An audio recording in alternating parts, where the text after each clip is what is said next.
लड़के का निचला शरीर एक मोटरसाइकिल है। हर बार जब वह उसके शरीर को साफ करने में उसकी मदद कराता था तो उसके पिता विशेष रूप से शर्मिंदा होते थे। इसलिए पिता ने उसके लिए एक बड़ा पैंट खरीदा, लेकिन लड़के को यह पसंद नहीं आया। वह बस हर किसी की तरह मधुर प्रेम पाना चाहता था, लेकिन उसे नहीं पता था कि उसके जैसी लड़की कहाँ मिलेगी।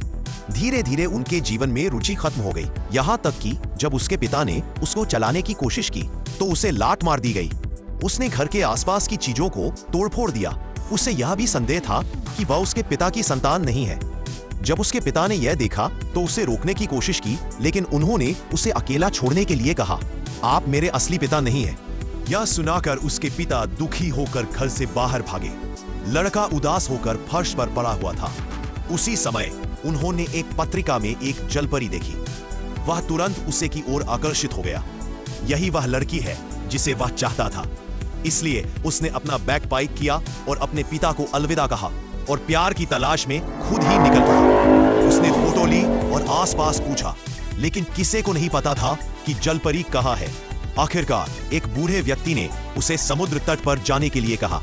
उसने बड़ी आशाओं के साथ मछुआरे को अपनी तस्वीर दिखाई, लेकिन बदले में उसे केवल उपहास ही मिला। लोगों ने कहा कि दुनिया में कोई जलपरी नहीं है। वह क्रोधित हो गया और इना से भीड़ गया, लेकिन वह उन्हें दो मुक्कों से नहीं हरा सकते। उसे इतने बुरी तरह पीटा गया कि वह खड़ा भी नहीं हो पा रहा था। जैसे ही उसे वास्तविकता का एहसास हुआ और वह अकेले मरने वाला था, एक लड़की जो नौका की तरह दिख रही थी उसके सामने आई, जैसे ऊपर वाले ने उन्हें उन्हीं के लिए बनाई हो। ऐसी ही रोचक और मजेदार कहानियों के लिए जरूर से सब्सक्राइब करें। Love you all.